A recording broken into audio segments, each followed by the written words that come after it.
All right. Welcome back, everybody. I had the privilege to sit down with Ian Meyers. He's with Fireproof Wellness. He's a firefighter paramedic for 16 years. He's also the director of operations at Fireproof Wellness, a program created, and that's why he's on the show here, specifically for firemen by someone who lives it. His wife, Jessica Meyers, is a PA and functional medicine practitioner who designed Fireproof based on their clinical training and personal experience with the toll that the job takes on us. Together, they build a system that combines education, telemedicine, and health coaching to help restore firefighters' energy, balance, hormones, and recover from burnout.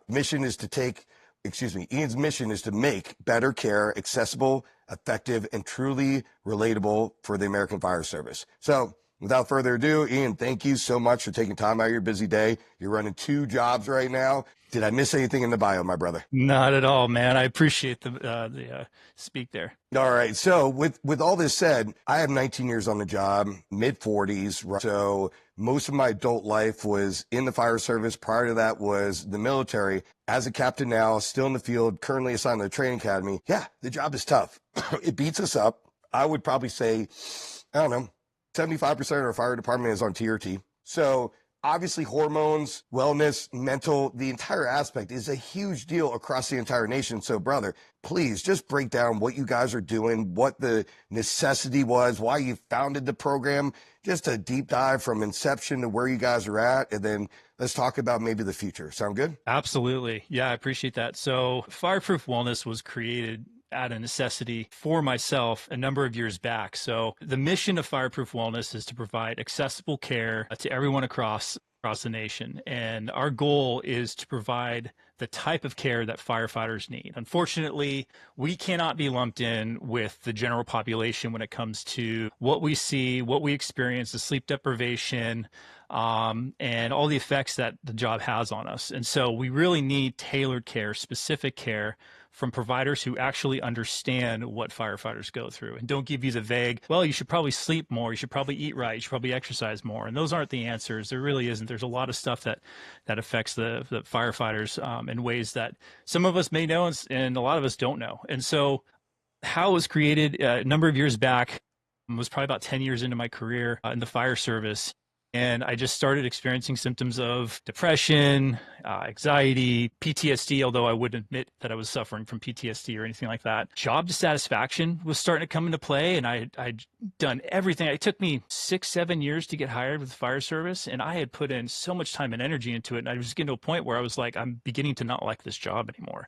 And I didn't like that. And in periods of just my workouts weren't feeling right. I was tired all the time. Even after 3 or 4 days of being at home, I was still slugging around. My workouts just weren't getting the results that I used to get. I was starting to retain fat, and there was just a number of different things. And my wife, who was going through her training at the time, was asking me to get my hormones checked, and it was just something that I didn't want to hear from my wife. I'm like, I got this. That's kind of the mentality with firemen is, I can handle this. I got this. And things just got worse. And so it came to a point where I started having these thoughts of suicide. And it was one of those things that the reasoning behind it was my wife would be better off without me. My kids would be better off without me. I'm always depressed. I'm always angry. I snap easily. Really, the turning point was, it was my son's birthday. And I got a call from a friend of mine we had a mutual friend who took his life. And that to me shook my world, because it was about a week or two before I had talked to him about my thoughts of suicide and how can I get through this? And what what can I do? And him giving me all the advice that he can possibly give. And I looked up to this guy. He's a mentor of mine, and both family, fitness, business, all this stuff. And so it really shaked my world. And that's when I said, that's the path that I'm down. Eventually, that's where I'm going to be. And I realized the effect that is going to have on people who love you. So I said I needed help. I went and saw a therapist, which was absolutely a necessity for me. But more importantly, and I think this is missed far too often, is I got my hormones checked by somebody who actually understands what firefighters go through. And my testosterone at that time was 198. My vitamin D was down, my zinc was down, everything was just, all the markers were completely off, not optimized whatsoever. And so my wife was working in conjunction with him to create this program, and created something that is just absolutely amazing. I went from a testosterone level 198 to 834 without TRT. Vitamin D, zinc, magnesium, cortisol levels, all of those started getting within normal limits and became optimized. And so that's what this program's all about. And so really it's just kind of real world application of what this program can actually do. And the guys that are in the program now have seen amazing results with what we're teaching. And so it's just an educational base, a functional medicine based program, and then also a coaching component as well. Now, when you start talking about, I understand the coaching component and everything else, when we start talking about the medicine, are we talking about this is a prescription-based medicine that's assigned from your wife, obviously, to the patient, or is this like a recommendation of supplements, or do you even want to kind of expand on that? Yeah, it's a combination of everything. So if you're still going to remain the person that you are, make no lifestyle changes, sit on the couch, whatever it is that you're doing that's gotten you to that position, if you continue to just live that lifestyle and not make any lifestyle changes, you're not going to see very good benefits at all.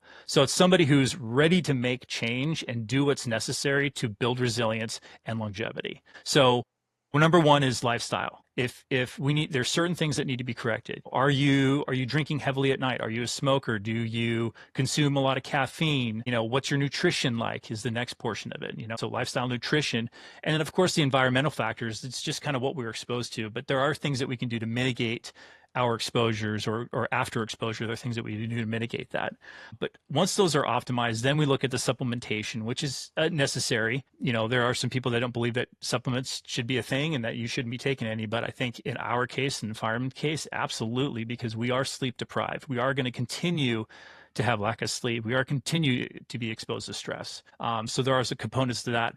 Another component of it, if you are found that you could utilize the testosterone optimization program, is a drug called enclomiphene. And what enclomiphene does is the very basic bare bones is it tells the brain to tell the balls to produce testosterone. Unfortunately, that message center gets screwed up with our lack of sleep and high cortisol levels. We don't have a chance, or we don't give our body a chance to produce the testosterone that it needs to produce. And that has helped me, and that's helped the guys in the program. And of course, it's dependent on your body's ability to produce testosterone. So it's just an avenue to take before you jump on TRT. Now, not saying that TRT is bad at all if you're having it monitored correctly and not just doing bro science from another dude knows a dude who gives you testosterone and you go based on how you feel. Like, no, you want to make sure it's monitored by somebody. But yeah, so that's essentially it. And it's, like I said, it's allowed me to be more patient with my family. It's allowed me to withstand the long nights and recover quicker.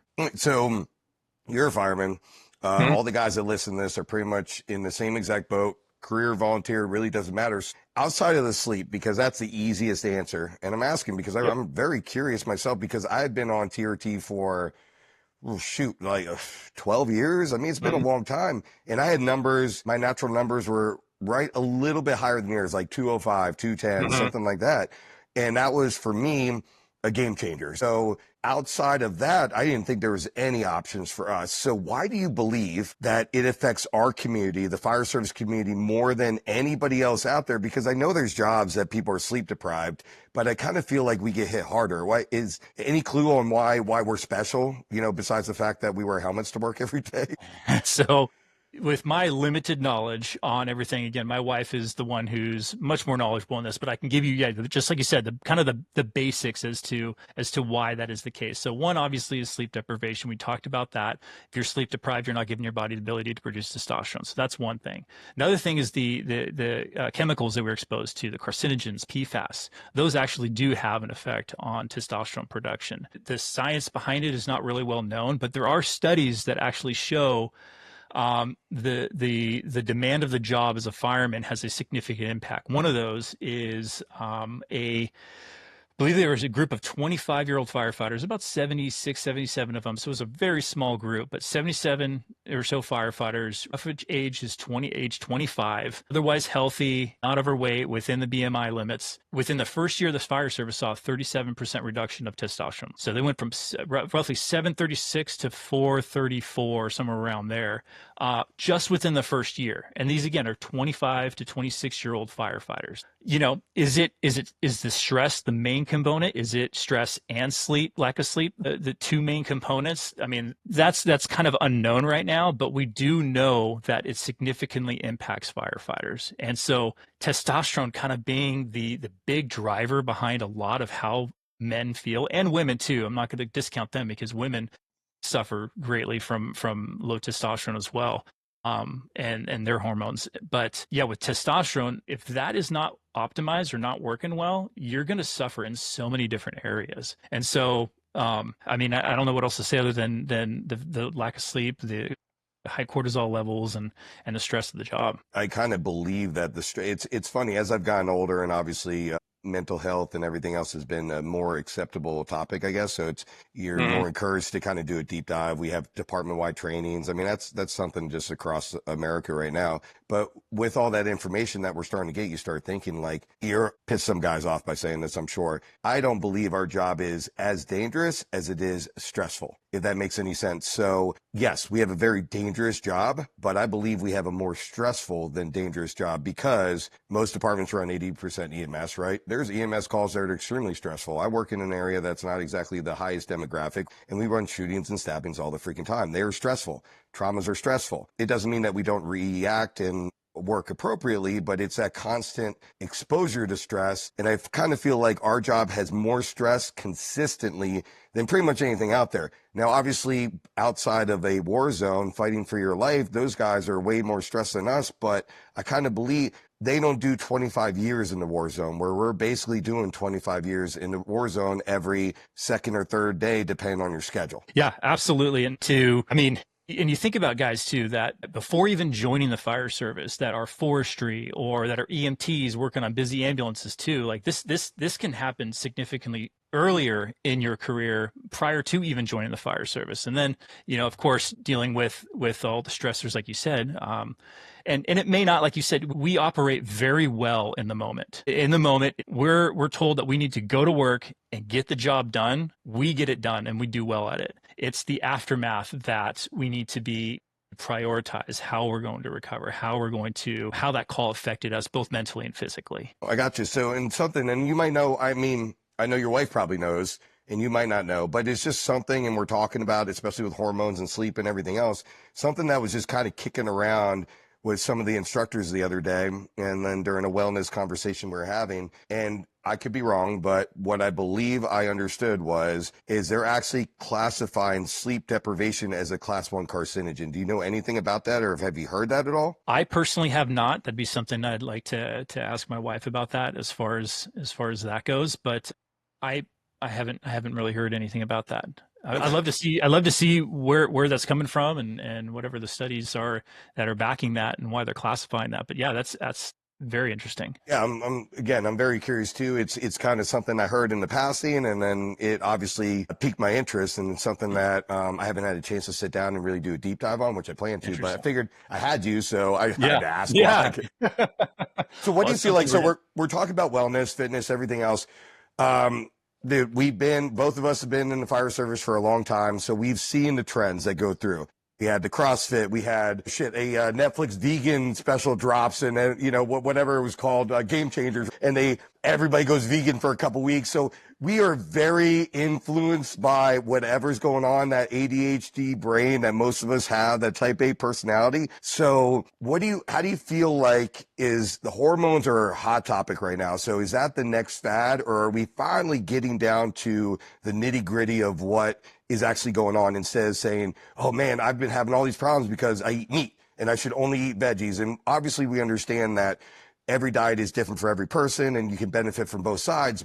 Do you think we're finally, in the American Fire Service as a whole, finally starting to get dialed? Because you're not the first guy that I've heard talk about how important hormones are when it comes down to this job. Great question. I do not believe it's a fad. I really do believe that it is a shift. And I've seen this shift going from, if you made a chicken salad 15 years ago for dinner, that'd be tossed out in the trash. Like no one would eat that and they'd be ordering pizza. Now it's like acceptable that someone makes a bitchin' chicken salad for dinner. You're like, all right, cool. Yeah, it sounds good. So there's definitely a shift. And I think It's a mindset of the younger generation coming in that has really impacted in a positive way, prioritizing health, prioritizing fitness, prioritizing these other things. And I'm not knocking the old guys. Trust me, they paved a lot for us. But I do think it's a shift in the fire service. I think it's a great movement when it comes to that.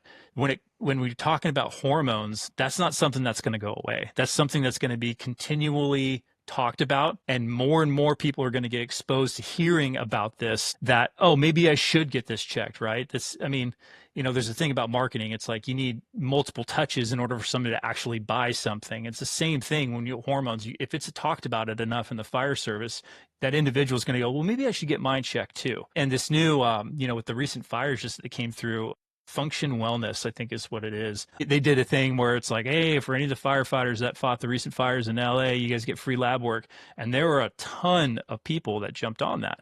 And that is fantastic. I loved hearing that. I love talking about it with people like, hey, sign up for this, get your labs done. And they come up to me, they're like, well, what does this all mean? I'm like, well, that's not for me to decipher. That's for your provider to decipher. And I keep pointing them to Fireproof, right? But, because we understand what these numbers mean and how to apply what it is you need to apply in order to optimize that. But yeah, I don't think it's a fad. I think it's something that's going to continually evolve and become more important for firefighters to be optimized, which will help against the risks that we take, the cancers, the pre-diabetes or diabetes, heart disease, all these other things that we face. I know we're struggling across the United States right now for just annual physicals. And when I say annual physicals, I don't mean just a quick blood work screen with heavy metals and stuff like that. I'm talking about functional fitness, a VO2 max, complete blood work and everything else. In your opinion, do you believe that the cities and the counties and everything else that we all work for, should that be part of our physical? Should we have a hormone screening, or is that something that's kind of merely interesting for that PCP? So yes, we should have a hormone screening. And furthermore, we should have it read by somebody who actually understands what firefighters go through, and not the same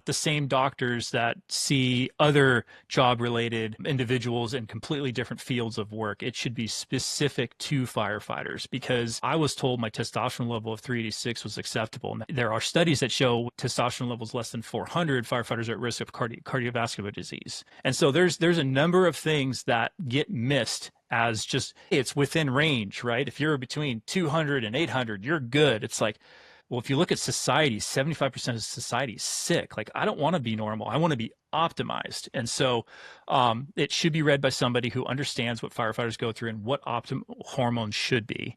And furthermore, I think, right now, the physical fitness side, or the annual physicals, I really think they should be a lot more detailed. And like you said, including VO2 max, including the stress tests, and not just like, can you do 15 push-ups, or, hey, you held a plank for a minute, good job. It's like, the job's a lot more demanding than that. But more so, I think the labs need to be a huge part of it, and they need to be labs, again, read by a functional medicine provider who understands what firefighters go through. Well, I mean, hopefully we'll all get there across the nation one day, but I'm blessed enough now that I started on the East Coast, and we had that physical I just said, quick blood work, hey, walk like a duck.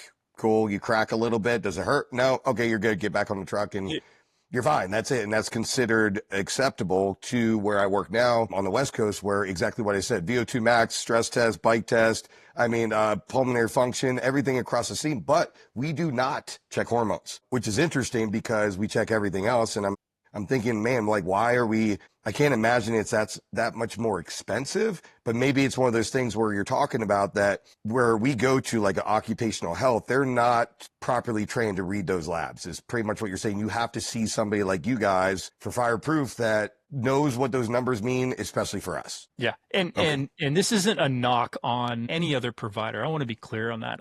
Firemen need to be in their own category. We have to have our own category in how we are treated and how we are maintained. And we just can't be lumped in with the general population when it comes to this. We are individuals that go through a significant amount of stress and sleep deprivation, and we need to be treated like so. All right. Well, I'll ask you one more question, and then we'll kind of transition a little bit. And I'm curious if you're even entertaining to answer this. So CBD, marijuana, everything else, a lot of states are completely legal right now. CBD obviously is, There is no psychoactive drugs or anything like that. So that's more widely acceptable. So there's a lot of departments out there now that allow their members to use recreationally or medical, whatever the case might be. In your opinion or experience, how does that, and I know they're two different questions because we're talking about marijuana and then we're also talking about CBD separately, how do they affect us chemically when it comes down to that performance? Is that something that is not an issue when it comes down to our hormones, or is that something that's going to start affecting our hormones like alcohol and things along those lines? I don't know the answer to that. I'm not going to pretend like I do. However, I do believe things like CBD have a positive impact on individuals. I've seen my cousin go through cancer and utilize these products, and it put him at ease. You know, you see people that go through seizures, and it puts them at ease. So I do believe that there is a actual benefit to the use of marijuana, the use of CBD. But that should be also talked with your primary care. I really do think that it should be, you should involve your primary care with that when it comes to that. And if they are on board with you trying certain products or whatever it is, then obviously go for it. It's their recommendation. But to speak on it and the positive or negative impacts, I couldn't really tell you that. Hey, fair enough. And like I said, I was thinking as you were talking, so I type it down. I'm like, hey, I'm going to ask. Let's see what he says. So, yeah, why not? All right. So back to you guys. All right. Steve Orsini, hey man, I feel like garbage. I've been in a job 19 years. I'm freaking mid 40s. I haven't seen my primary care. I haven't done blood work, everything else. How do I reach out to you? Are you on Instagram, Facebook, email, website, whatever the case might be? And then after I figure out how to reach out to you, what happens? Do you send me for blood work? Just kind of march out how you guys actually operate when I reach out to you. Yep. Yeah. So we are on a couple different platforms. We're on Instagram, where we are the most active, I should say. We do have a Facebook page. However, it just kind of, whatever we put out on Instagram goes over to our Facebook page, and we're not really active on that. But our Instagram handle is at Fireproof Wellness, and our website is www.fireproofwellness.com. Those are the two places you'll be able to find us, and our Instagram will link to our website. I do get DMs of people interested in kind of how things work and what it is they need to do next, or how, do we serve the state that they're in? And I can speak on that in a moment. But when it comes to the program itself, the best way to do it would be go to our website. Under program, you'll see exactly what it is that you get with what you were purchased. There's 3 different purchasing programs that you can get. You can get the Fireproof Wellness modules. The modules, now this is where I want to be clear. I wanted to stay away from the whole, I already forgot. I've been on vacation for almost a month, so I even forgot what it's called. Target Solutions. I wanted to stay away from the whole Target Solutions feel of what we're teaching here. But what's really cool about it is it's very much personal, meaning, it's spoken to by my wife, who, talks about the educational side and the science behind it, and me, the application of these topics. And it's really, I would think, intuitive and captivating, meaning it's something that, this is something I can actually apply to my life, not just learning about whatever it is Target Solutions is teaching you that day. But we have that program that can be purchased. The second thing is, with that program, you're going to have access to, so the second leg of that is going to be the module plus telemedicine. The telemedicine part is obviously where you're going to see a lot of the benefits to the program, because you're going to have what is talked about in the program, and then you're actually going to get individualized results as to what your labs actually say and what you can actually implement. And so with that, you get 5 telemedicine visits. That first visit, prior to the visit, you're going to make sure you fill out all your intake paperwork, which is extensive, which is a good thing. We want to make sure that you fill all that information out, so prior to your appointment, your provider can actually see what it is that you wrote down and actually be ready for your appointment. And so that's where you talk about all your symptoms. You're going to talk about your worries. You're going to talk about what you're hoping to get out of the program. And then after that appointment, you're going to go get an order for your labs. You go get that done through Quest Diagnostics. And as soon as those labs come back and they're ready to be read, we make that second appointment. So it's pretty quick, which is what we want. After that appointment, or excuse me, after we get the labs back, that's when we go, okay, cool. Steve, this is what we got here. You have got this, this, this, this, and this. It's like, all right, cool. So how do we tackle this? May seem overwhelming. How do we tackle all that? Well, hey, we're going to tackle these three things first, because once these are optimized, these other two things are going to be a lot easier to address. And so it's guidance like that.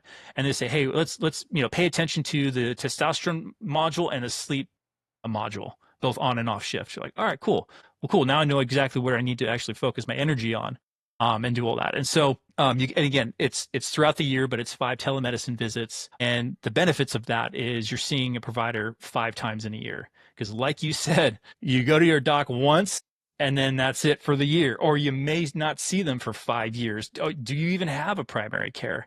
And side note, we aren't to replace the primary care. We are to work in conjunction with, because we do believe that seeing a patient in person is important. However, a lot of the stuff that can be done that we do is all done virtually and from the comfort of your own home. So then you got the 5 telemedicine visits with that.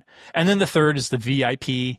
It's a much more expensive program, but it's access to the provider. It's access to being able to have more labs done, like PFAS, allergy testing, other cancer screenings. So there's a lot of extra things that you can get with that to detect things early and whatnot. And a lot of guys, unfortunately, we know a lot of guys that die young of cancer. And so it's one of those things that you have access to. And of course, those are going to be side things that you add on to what it is you do. But yeah, so outside of that, it's pretty straightforward.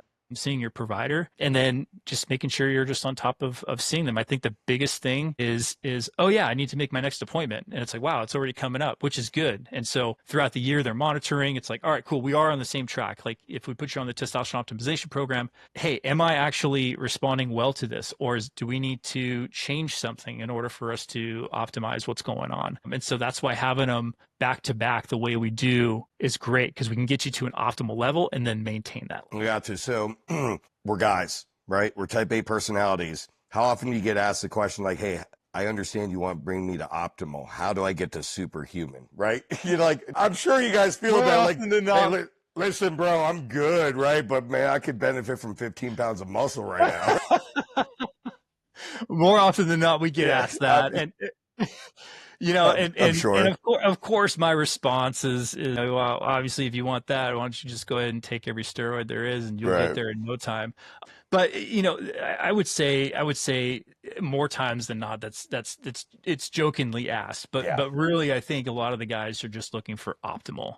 They don't want that the chiseled abs or the Facebook or Instagram look. They just want to be functional, have the energy, and focus on family when they're at home. So if that's what you're looking for, then this is obviously the program. I love it. Exactly what you guys are doing for the American Fire Service. And again, I've had a couple guys on, all firemen, right, that have a business, just like we're talking right now. And we're not here to promote the business. We're here because we're promoting the guy. He's one of the brothers, and he's doing something good for us. And that's what we try to highlight, like good dudes doing good things for us, because the more guys we have that are concerned about our hormones, right, cancer levels, things along those lines, the better we're going to be, because God forbid if any of us come down with that stuff, if we're working with a good company like Fire, it's like catch it early, get treated, whatever the case might be, and then we're still on the job. So Fireproof is a company out there with a brother. And more importantly, and that's why we wanted him on the show so bad, is that it is tailor-made for us. Everyone listening here, this is made for you. So if you feel like garbage or you don't feel like you used to, contact these guys. See what they can work out. If it doesn't work out, it doesn't work out. But hey, I am sure that Ian would be happy to get your DM or your message or your email and have a conversation, because he's a good dude and he just wants to help us. He wants to help us perform, be efficient, effective, and then, of course, that helps everybody. We have a long, healthy career. We help the public, and then hopefully a long, super long, healthy retirement, and then just milk the pension system for as long as we can. Right, my brother?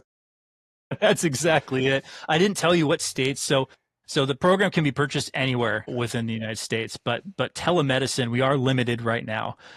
We're limited to California, Arizona, Missouri, Florida, Tennessee, Texas, North Carolina, Pennsylvania, Michigan, and Virginia. Want to be open to all 50 states, and we're really working on that. And of course, departments, if anybody who's got some say in their department on being able to put a program in place, absolutely. And if we're not in your state, we can make that happen, obviously, especially if it's going to be a positive impact for your guys. So yeah, that's something that we're working on expanding into multiple states, but it's a slow process. All right. So just to make sure that I understood and the audience understands. So if you listed their state, you do provide telemedicine. Is that correct? That is correct. Yeah. So those states that I listed, we are available for telemedicine in those states. Okay, copy. All right. So before we transition off and talk about some good fireman stuff right now, is there anything that you want to hit on that we didn't touch on for Fireproof, for the company, what you guys are doing? Just kind of leave the audience with that. Yeah. It's one of those things that we've had guys in our program who didn't even know that they needed this type of care. They thought that what they were going through was a status quo. Hey, this is normal. This is just how I'm supposed to feel. That's great. That's fine. I'm good and dandy. And, they see somebody go through something, or they experience a family member passing away early, and it's like, all right, maybe I should do something. And then they get through the program and they're like, holy crap, I was like that 6 months ago, and that's how I thought I was going to live my life, my career like that. And it's just, it's one of those things, you just don't know what you're going through and feeling like until you're on the other side and going, wow, that's how I felt. So I think that's kind of the point that I wanted to make here, is even though you might feel like you're doing fine, just get your labs done, get through the program, and you will be happy that you've done it, because there may be certain things that not work, like the testosterone optimization program. It may not work, but there is a plethora of other things that we do that will be able to optimize and help with that. So, just because someone is, oh, hey, my testosterone's good, it's like, well, okay, well, there's quite a bit of other hormones that we can optimize too that can help you out. Dude, that's awesome. So thank you again. Thank you for everything that you and your wife are doing for all the guys and girls across the American Fire Service. And again, I like to mention that, like, you treat females also, correct? Yeah. So okay. Our program is in the process of getting completed, meaning the module portion of it. So if there are any females, the program that they'll purchase, it'll be tailored more towards men. However, once the modules come out for the female portion, they will instantly have access for that. So yes, we do treat females. Perfect. I love it. All right, my brother. Let's talk about fireman stuff right now. So I know you're a fireman, paramedic. So we're going to go to the job, right? We're talking about the 95% house fire, either single story, 2-story, one-line job, not a big deal. So the department you work for, how do you guys run it? What's the assignment? How many engines? How many ladders? And let's talk about your engine culture and your ladder culture and your search culture, if you don't mind kind of breaking that down for the audience, my brother. Yeah, sir. So my department, we have trucks, engines, and squads. The squads are paramedic. They're staffed with 2 firefighters, paramedics. And so when we get a house fire, we'll get a truck, a squad, and 4 engines. And once the first arriving engine's on scene, typically they're going to be fire attack. They're going to get their captain's going to get their 360. Their fireman's going to pull a line. Typically, we'll tank it because we're in an area where it's just everybody's on top of each other. So that next in engine's going to be right there. So we'll tank it. That engineer will go ahead and get that fireman water, and they'll go in for that. Our squads will typically do search because they're not too far behind. They'll be a part of search, I should say. But we will assign a captain, a supervisor for search primary. A ladder company, we obviously do our best to leave room for them. Sometimes that's not going to work out, and they're hiking ladders in from a distance. But yeah, single story, 2-story, they're gonna obviously be placed roof ventilation whenever possible, and if that's the case, otherwise horizontal ventilation. And then setting up the rest of the ICS system. So we've got utilities, exposures, and RIC, obviously. So yeah, we just go ahead and get it done. A lot of the times that fires out pretty quickly because, like I said, we've got a lot of guys on top of each other. But yeah, obviously when we've got victims, we're going to call in a second squad because those paramedics are there for us initially, right? So we're always going to have paramedics on scene. If that's the case, if there are victims, we'll go ahead and attach additional squads to the call as well as ambulances. So as far as the ladder culture goes, we got wooden ladders. So we have those, which is pretty sweet. They're a pain in the butt to take care of, but they're great. I like having the ability to have wooden ladders on our trucks and engines. Yeah, I mean, we get to work. I think that's the greatest part is everybody, once your job's complete, it's like, all right, what's the next one? And, no one ever sets a tool down. No one ever passes a tool to somebody. Everyone's like, oh, what do you need? Okay, cool. I got it. So I think it's a good culture. I got you. So just so just so we all understand. So a squad is not an ambo in your system, correct? That's correct. Yeah. So So what kind of, is that like a pickup truck or is that a utility? Like what? yeah, so it's a Dodge, 4500, 5500, and then the what would have been the bed of a truck is taken off and a box is put on it. So we've got all ALS gear. It's a big Band-Aid box, but it does have other things like if the squads are in remote areas, they can have cutters on there and spreaders. They could have blowers on there, Stokes basket, and some other forcible entry tools, some shovels, and just some basic stuff on that squad. So yeah, it's just a smaller version. I don't know. When I tell it to my family, I'm like, yeah, just think of a pickup truck, like a plumber's truck, like that's pretty much it. It's just a bunch of compartments on the sides. And that's so yeah, that's our three-man crew? What's that? That's a three-man crew? No, it's a two-man. Two-man. All right. And then what are your engines and ladders staffing? Yeah, so our engines, most of our engines in our department are three-man, and we're working on getting a fourth for that. There was a recent bill that passed, and so we're going to work on getting 4 firefighters on every rig, and our truck has 4. Okay. So trucks have 4, engines have 3, hopefully 4 in the future. Mm-hmm. And then the squads are just pretty much like, will they run primarily like medical calls? Yeah, so out the door first? Yeah, so how it goes, we get a call. Engine company is always going to be responding on a medical call with the squad. The squad never runs medical calls on their own, so there's going to be a supervisor on scene for that.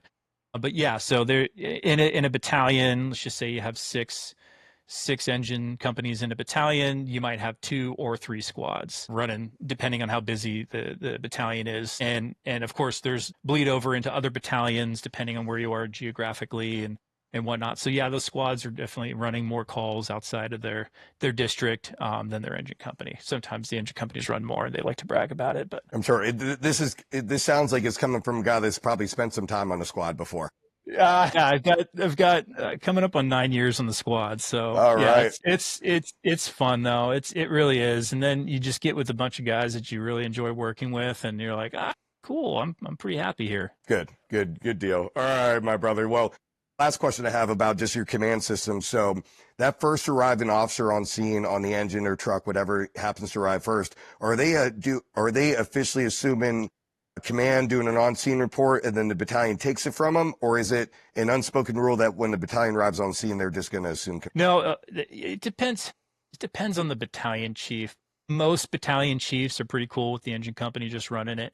But if it does seem like the situation is like still dynamic and things are moving, it's like, oh, okay, cool. Yeah, the IC will go ahead, or the battalion chief will take command of the incident. But it really depends. If it's your typical garage fire, it's like, okay, cool. Battalion 7's on scene, engine 116 is going to remain in command. It's like, copy. All right. It's kind of one of those things where it's pretty self-explanatory. If something needs where that skipper, that first on skipper is going to need to be with his crew, then yeah, they'll take command. But it's not a hard, fast rule. Copy. Yeah, my system that I work in it sounds very similar to yours, but it's funny, like as being a suppression officer, I give it up immediately, and it's strictly selfish because I already have tools and I'm trying to go to work with the boys because I believe I'm part of the crew and a supervisor on top of that. So I actually physically have to do work. So it's funny. I get a lot of battalions when I run fires with them. They're like, Steve, I was going to take it from you eventually. I'm like, what you didn't understand is I wanted you to take it right now because I had stuff to do.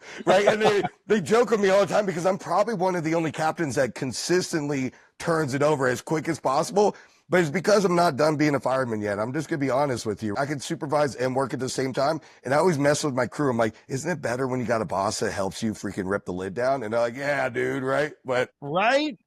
So I love that too, man. When you got someone who's got an orange helmet on, they're in there just like getting dirty with you. It's like, oh, this is awesome. But yeah, and to speak a little bit further on that, sometimes it's just dependent on the captain, I think. I've asked this question to multiple people I look up to, and it's just like every answer is different. It's like some of them was like, no, this is my incident in my area. I'm in command. And it's like others are like, I'm going to work. I'm going to get stuff done. Like I'm passing that on to the second in, so it depends on the individual, which is kind of nice because it's like whatever it ends up happening, it's like the call still, the fire still goes smooth. So it's like it's easy to pick up. It's not a big deal. Yeah, and it's funny. I always joke around. I'm like, first of all, that's why they pay you guys to take command because you're battalion chiefs, right? You should want it from the get go. And then in a true argument, I'm interior with my crew. I don't fucking know what's going on the outside of that structure. So in my personal opinion, again, just me, I don't believe you can effectively run command interior. That's my personal opinion, because I have no idea what the exterior of that building looks like. Period. The end. Plus, my blinders are on because we have zero visibility. Of course we do. Yep. So, Right. Right. again, that officer is in position to watch the entire scene, because whatever my initial decision was might not have been a good decision, or dynamically something changed between the weather or whatever the case might be, and now we have a situation, or maybe I missed something I didn't complete a 360 or whatever the case might be. So it's funny, but that's always a banter back and forth, over with us, because back east, I came from a system where the battalion would take it 100% of the time. And even combination systems where they had battalion chiefs that were volunteers, it was still a steadfast rule in that county or in that city that as soon as the career battalion got on scene, they assumed command immediately. So it's just funny because we all fight the same fires, but we do it so dramatically different. But I love hearing like the whys behind it, and then just sharing stories and be like, man, I like, it's always, I'm trying to pick out every little thing that I really love. And then one day when I'm king of the day, I'm just going to make this imaginary fire department that has all the stuff. The trucks are flat black, murdered out, and it's just called Nacho Fire Department. We're only going to run jobs. That's it. When you're taking applications. Exactly. Once I win the lottery, it's game over. I'll send you one right away, brother. All right, so let's get into, we'll start wrapping up here. So we'll get into the questions for the end of the season here. So question number one.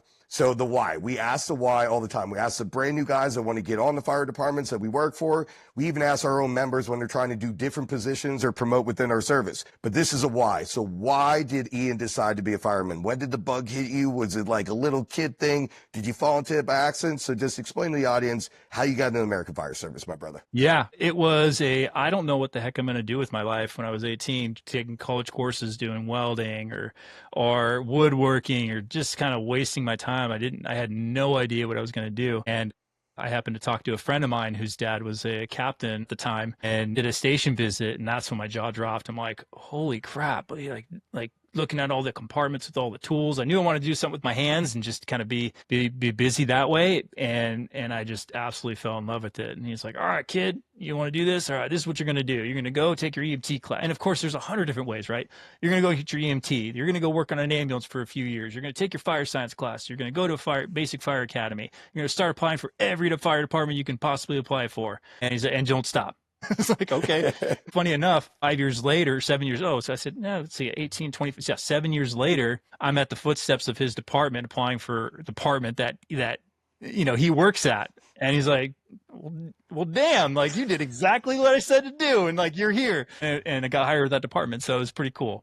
Dude, that's awesome. Just a small department that I got initially hired with, and then got to a big one. But yeah, it was cool. So that's, there wasn't any dramatic story as a kid or anything, but yeah, I just kind of fell into it. It's funny because I kind of feel like all the guys we've had on an episode, it's literally a 50-50. It's we fell into the job by accident, basically, or it's something that we wanted to do since we freaking popped into this world. Yeah. But it's there's no in between, I don't feel like. It's like someone hard charger, or it's like, oh man, I fell into it, then I'm going to do everything I can to get hired. Got to clarify something. It wasn't, my getting hired wasn't by accident. And I think that, and I know that wasn't you're going to apply. And I worked my butt off to get hired, interviewed with like 75 different departments, and my test taking skills sucked. My interview skills sucked. All that was just terrible. But, it wasn't the I don't know, someone working at Trader Joe's going, I'm going to apply for a fire department. Oh, you got hired. It's like, oh, well, good for you.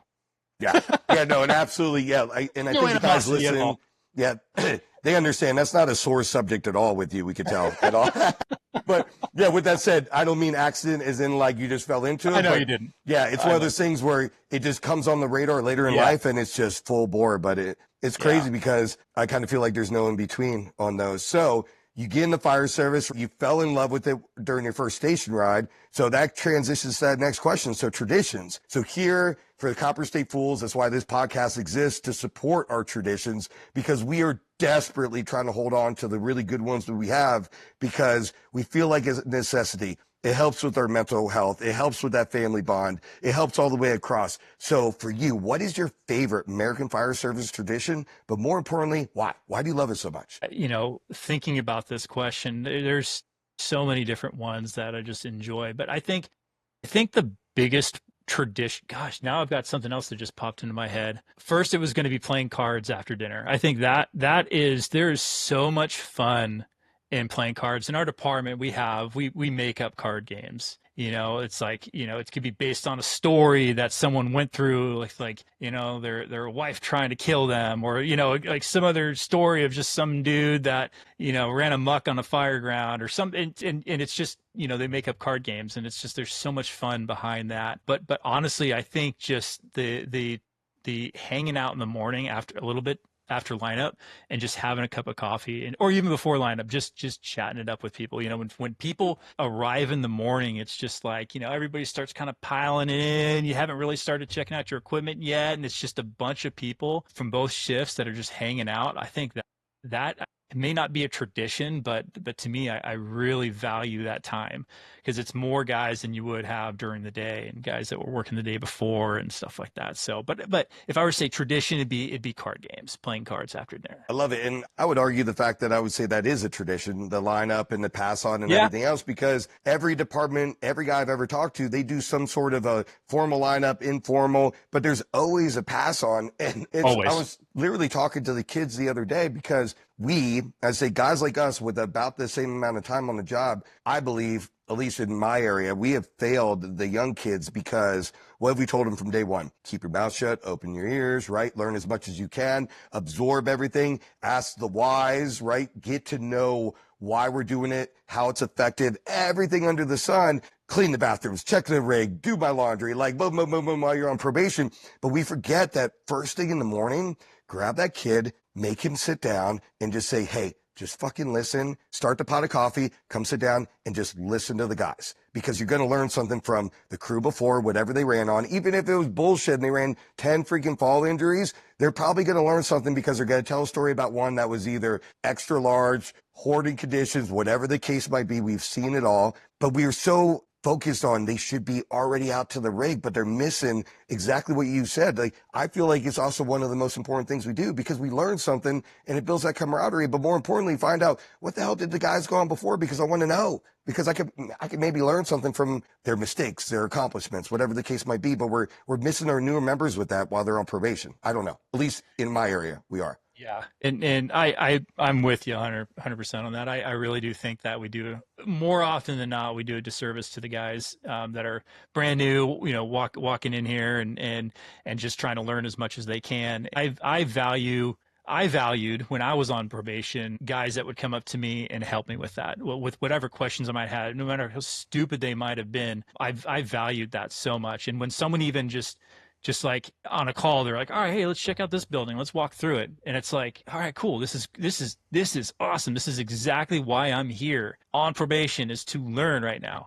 And so I remember that, and I value that, and I make sure that I do my best, and give them the little nuggets, little tidbits that you could take it or leave it. Like, this has helped me in this situation. It may help you, it may not, but this is something that I found valuable in the fire service, and whatever it may be. But yeah, I mean, that's a tradition that should never go away, right? That's something you should always be passing on to the new guys, because if there's something that they're doing wrong, I take personal responsibility on that. Even though I'm not their supervisor or just working with them that day, I'll take responsibility for that. It's like, okay, no, hey, you know what? Let's talk about this. I mean, I can go on and on about that, but Yeah, I mean, there's the old saying or whatever. It says, if they suck, train them. If you don't train them, you suck. I mean, it's really, it's as simple as you could break it down. It's like, yeah, exactly. Yeah, help the freaking new guy, make him better than us, right? That's the whole goal. The freaking rigs go down the road long after we're gone for the rest of the time. We have one of the only jobs that cannot be replaced by AI and robots. That's just what it is. So, all right. Well, let's go into I'd already talked about, my answer, right? Blacked out, murdered out, truck running jobs only. But in all seriousness, so the last question is, if you could snap your fingers, instant gratification, zero sweat equity, you could change something in the American Fire Service. So that's remove, add, whatever it is, something for you. Why would you change this? But more importantly, what kind of difference? And then really, why are you so passionate about whatever you would like to change, add, or implement? yeah. So I'm going to be easy on that one. It's unlimited access to the care that is necessary for us to be resilient and have longevity and be the most optimal firefighter that we could be, right? If I can just snap my fingers, that's what it'd be across the board. And that may sound cliche because of what I'm representing and what I'm pushing, but to me, I feel like if we can do that, we're going to give everybody the best chance to be as healthy as possible and to live as long as possible. I heard these statistics with my fire department, and I have yet to actually grab the paperwork, so I'm reluctant to say it, but I'm going to say it anyway because I'm already down that road. If you retire at 55 with my fire department, the average person lives 13 years. If you retire at 60, it's 3.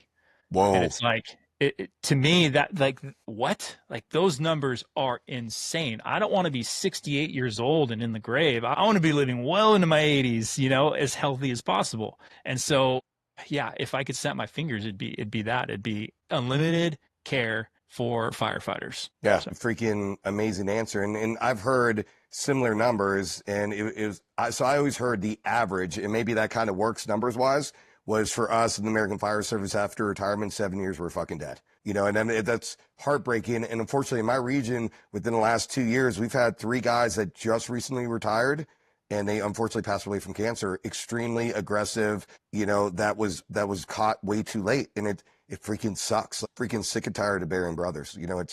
It breaks my fucking heart. So, yeah, if we can just go through that and be able to, like you said, we're giving 25 to 35 years of our life to the public. We deserve to be able to live to our 80s, right? Like in my career path right now, I'm going to retire at 60. That's terrifying to think that at 63, I could be done. Yeah. I haven't had a chance to even live yet. I've been working this whole time. But you know what though? Like, but the that old saying, when was the best time to plant a tree 20 years ago? Now's the next best time. And it's like, there's always somebody who can actually start something and make a positive impact. So it's like, wherever you are in your stage of your career or even in retirement, there's always something that you can do that can positively impact you. So it's just a lot of times it's like, the one thing that a lot of guys run into, it's like, oh, I've got a great doc up in, this county. It's like, oh, that's cool. I'm 4.5 hours the other direction. Like, there's no way I'm going to go see them. So it's like, that's why we have the telemedicine portion of it. That way it's accessible to everybody, wherever you may be. But yeah, I don't want to be that either, man. Yeah, like I said, it's terrifying, but dude, thank you again. And like I said, if you made it this far in the podcast, you realize Ian's one of the brothers. He's here to help us out. It's dramatically improved his personal life. So a product of what exactly he's doing right now. So please, if you're not feeling great, or even if you just want to get checked up, please reach out to Ian. You can find him on Instagram. We'll tag everything in the notes. Fireproof Wellness. They're here for us. Literally, you guys listening right now. Tailor made. There's nothing else out there that I know of right now that is tailor made strictly just for firemen. So, dude, thank you again for coming on the show. Is there anything you want to leave the audience with before we sign off, my brother? No, if you made it this far, I appreciate you guys listening, and just know that there is care that is accessible for you guys, and we're here for you. And if you got any questions, feel free to either email us at info@fireproofwellness.com or just hit us up in our DM. I'm happy to respond. Awesome. All right, my brother. Well, listen, thank you so much. Everyone, thank you for listening, and we'll catch you guys in another 2 weeks. Have a good one. Thanks for listening. We'll be back in another 2 weeks. Remember to like, share, review if you can. Helps drive traffic to our podcast. Remember, let's leave our ego out of the fire service. It's amazing what we can accomplish when no one's looking for credit. Much love. Let's stop beating our own and become better firemen. Catch you next time.